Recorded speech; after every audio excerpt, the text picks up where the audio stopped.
Okay, so we've got page 2 now of the purchase and sale agreement, RE21. And at the top of that, you'll see it has a follow through of the ID number that we created and the property address.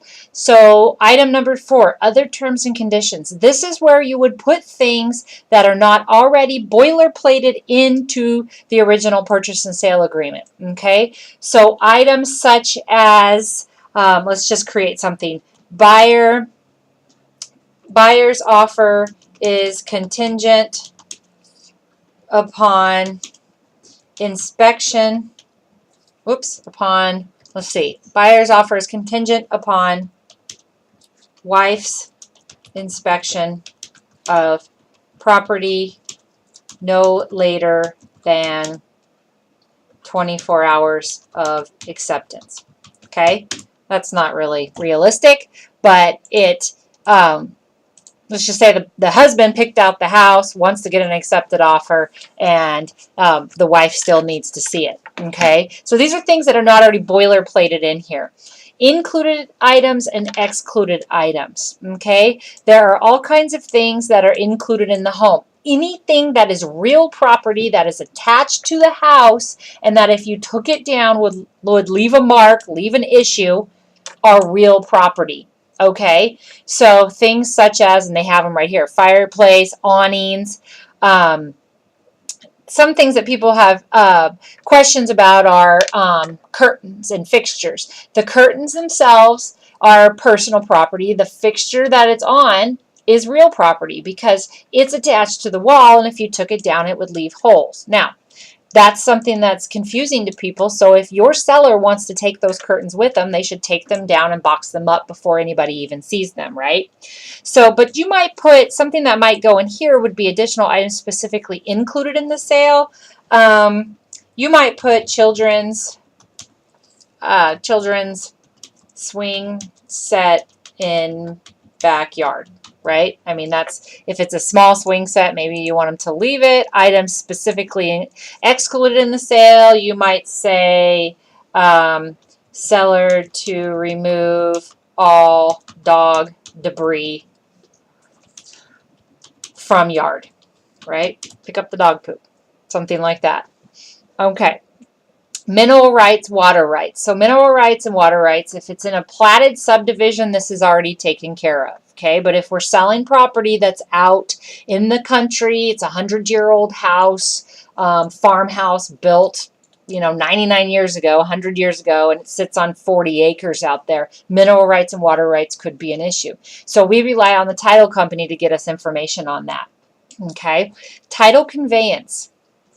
The seller needs to be able to convey the title from their name by a warranty deed into the buyer's name. And they need to be able to do that free of liens and encumbrances, clouds on the title, anything that would be an issue. Now, when we get an accepted offer, the title company pulls a preliminary title commitment. And that commitment pulls the information on the seller and the buyer, but on the seller, we're looking to see, do they have any liens? Do they have any judgments, child support liens, tax liens, things that must be paid off prior to being able to sell the home and convey the title from the seller, the owner now, to the new buyer. Okay, and during that process, then the title company issues title insurance that the seller then pays for at closing. Okay, and that is totally dependent on the price of the home. Could be $700, could be $1,000. It's hard to say. But that preliminary title commitment, after we get an accepted offer, is pulled by the title company of your choice within boilerplated 6 business days of final acceptance. And we always mark the seller to do that. Okay? When we do that, the buyer then has 2 business days after the receipt of that preliminary title commitment to review it and then make objection to anything that might come up. Okay, this is the time when us as agents, we review it, but it's not our job to explain everything that's in that title commitment to the buyer. Okay, now the longer we're in the business, the more we understand about that, and our tendency is to try to explain it. But what I would recommend is that you say to this buyer, if you have any questions about that, call the title company and talk with the representative there, and they'll explain it to you. But we're looking for red flags for them. Okay.